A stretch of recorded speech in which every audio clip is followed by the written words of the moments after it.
Stefan, nice to meet you. How are you? I'm lovely. How about you? I'm good. Wow, you've got great sound going on there. I yeah, if you only saw the microphones above me, it's It's that's great. awesome. Um, Fabulous. Stefan Moccio, is that how you pronounce your name? That's great. That's fantastic. Is that how you pronounce it? Macho is the correct way in Italian. So Macho? macho or macchio, either one. And which do you like best? I like them. I really do like them both. I mean, macho just reminds me of my heritage. So let's say macho. It's fine. Nice. Stefan Moccio, lovely to meet you. Thanks so much for your time today. It's terrific to have your company. Congratulations on this new album. I have just fallen in love with it. I don't normally speak to people that don't write lyrics, and we don't ever play anything that's purely instrumental, but I made an exception for you because I was so completely moved by this new album, Lionheart. It's just sensational. Can you tell us a little bit about how it's coming to fruition?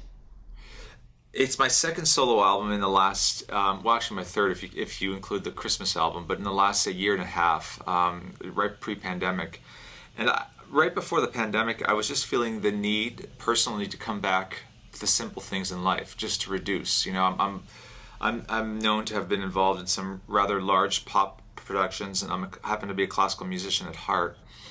It's my first love, and I made a conscious decision last year to just reduce my life and therefore reduce the style of music that I'm doing as well, and just come back to this elegant, authentic instrument called the piano, and just really use the strength of my raw talent and Yeah. perform some instrumental music that's introspective, like you said, that allows the listener to just chill and think and be with themselves. Yeah, well, you certainly connect with listeners, I'm sure, of all ages and in all places right around the world. It does do that. It takes you deep inside yourself, and it just allows you to de-stress. So in your attempt to de-stress, you've enabled all your listeners to do same. That's exactly right. I just was wanted just to de-stress my life and uncomplicated it. Tell me though, when you talk about some of those tunes that you've made, the pop hits, and there have been many of them, there have been for Celine Dion, for Miley Cyrus, why are they more taxing? I don't know if it's taxing, but it's just that it's there's a lot more at risk, particularly with artists of that stature who are global, and you're not fully in control of every element artistically, and there's nothing wrong with that. But you are in service to them as opposed to yourself as the artist. So I mean, listen, Celine and Miley are incredible artists, but there are other artists which will remain nameless sometimes, where you just don't always agree with the choices that they make, and you can spend a month to 2 months working on a song, and it could go against your own integrity, and so that way, that's taxing. That's emotionally taxing sometimes when you're sometimes doing something that you just may not fully agree with or believe in. Yeah, well, I guess that goes for anything that you're doing in It your life. does. If you're not being true to Exactly. yourself, it just doesn't sit well at all, does it? Can you No. tell us, just before we come back to Lionheart, can you tell us a little bit about the song that you did do for Celine Dion, A New Day Has Come? Because that really set you up and gave you a whole lot of cred that you'd been working towards in the first place, didn't it? It did. I mean, ironically, it started off, Sandy, it started off as a piano melody.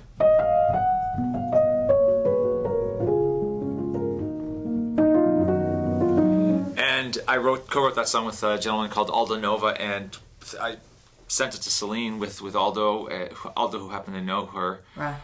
and at the time, and she fell in love with the song immediately, and it just became her immediate sort of comeback song, if you will, after taking a break to give birth to her first child.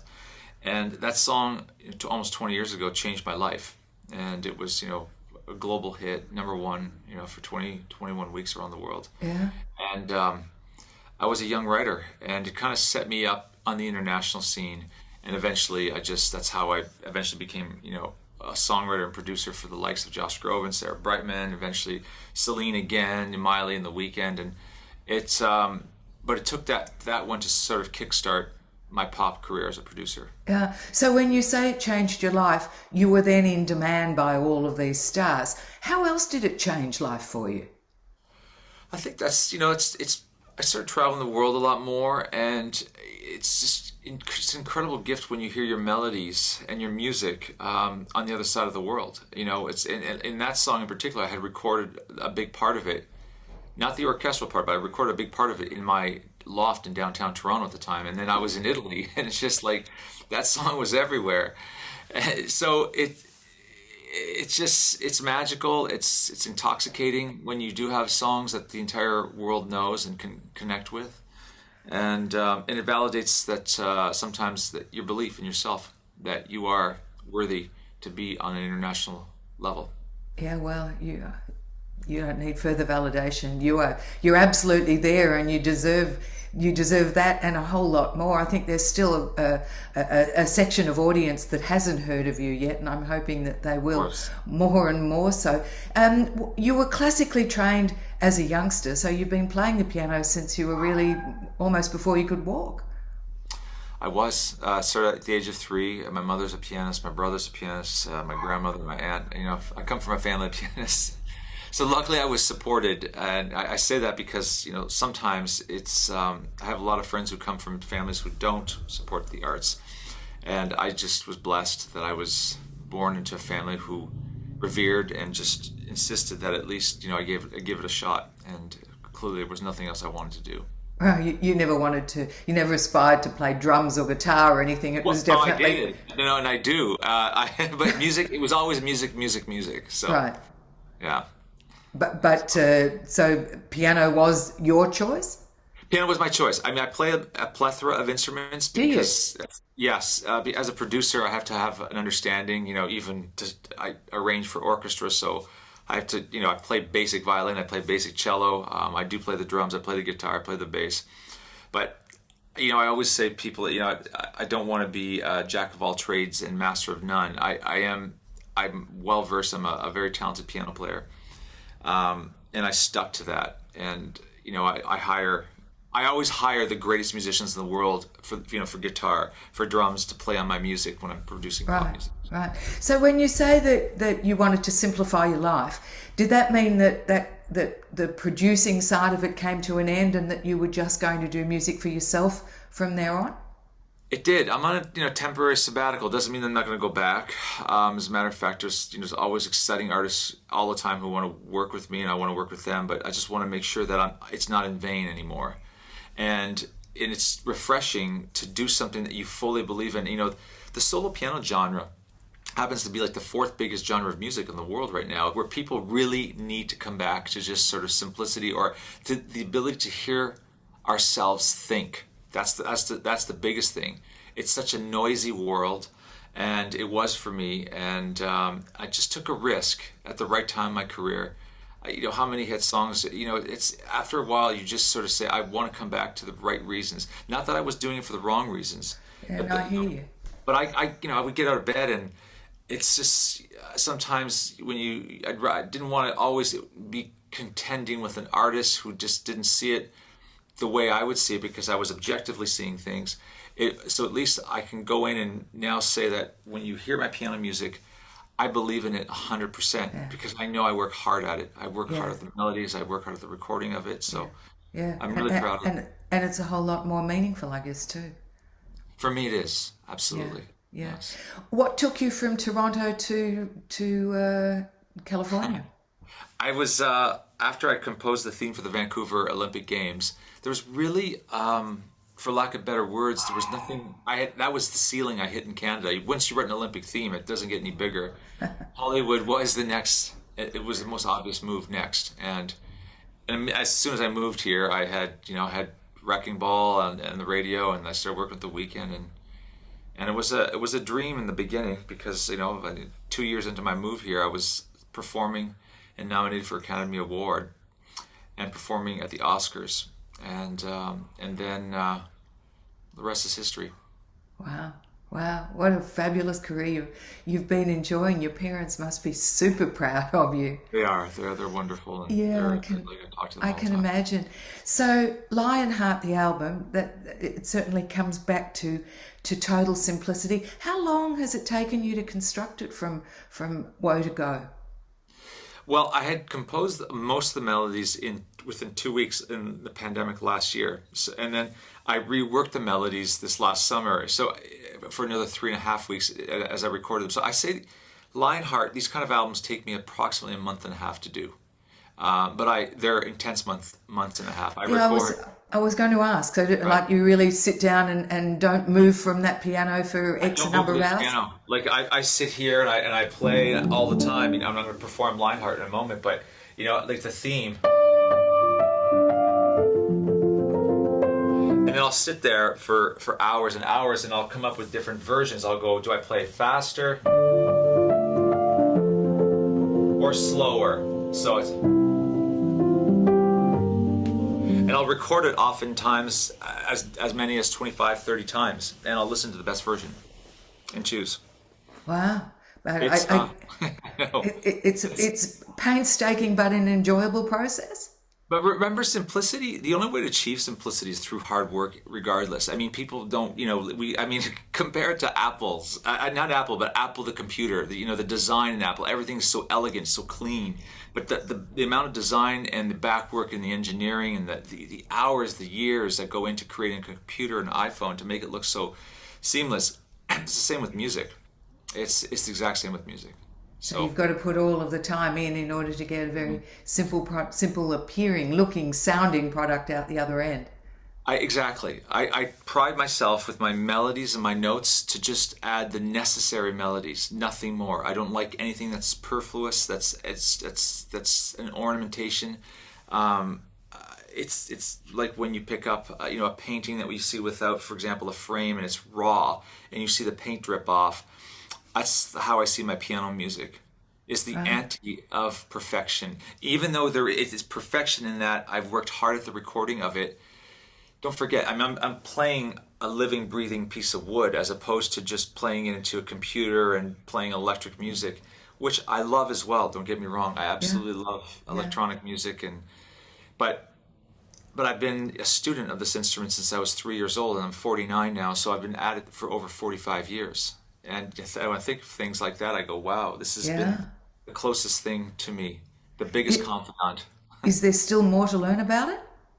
There always is. I think, till the day I die, I'll be at it. But at least I'm at a place now where I feel like I've mastered it, and that I can figure out anything in due time. I mean, some songs take me a little longer to figure out, but I can at least get everything I hear out of my head into a form of audio, Yeah. so people can hear Yeah. it. Yeah.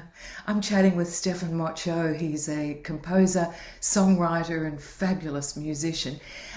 Stephan, when you play Lionheart, the album, to yourself, what sort of feelings does it imbue in you?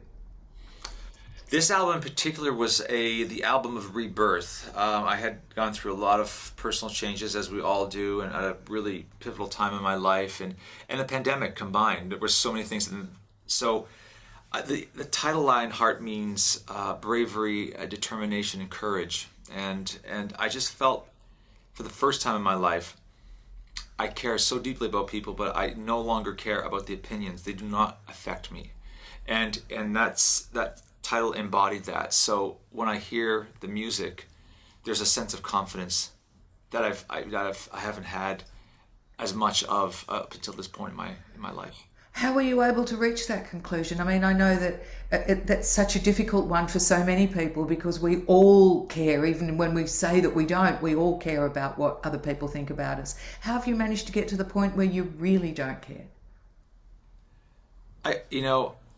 I think I've become comfortable with being uncomfortable, and it's taken a lot of practice at doing that.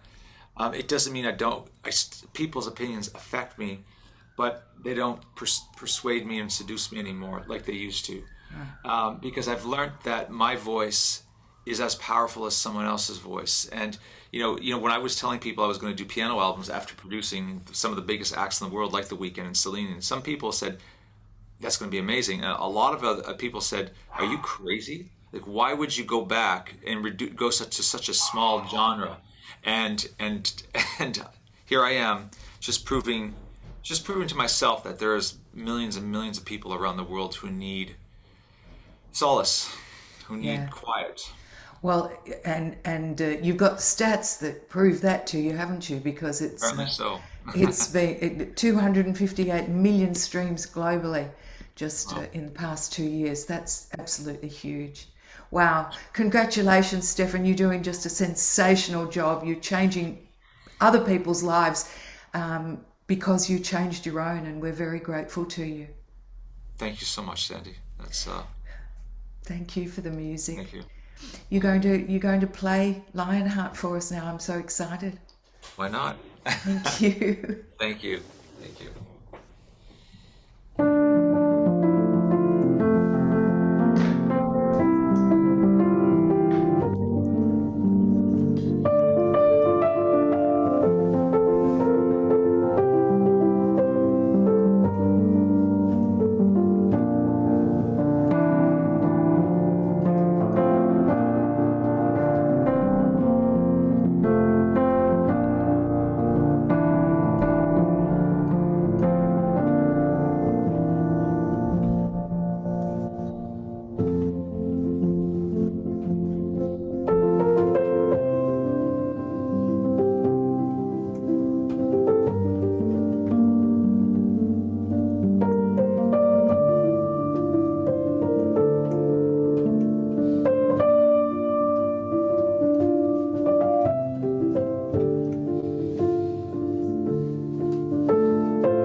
Wow, I feel Thank you. so honoured. Stephan Moccio, what a wonderful track. It just touches the innermost point of your core.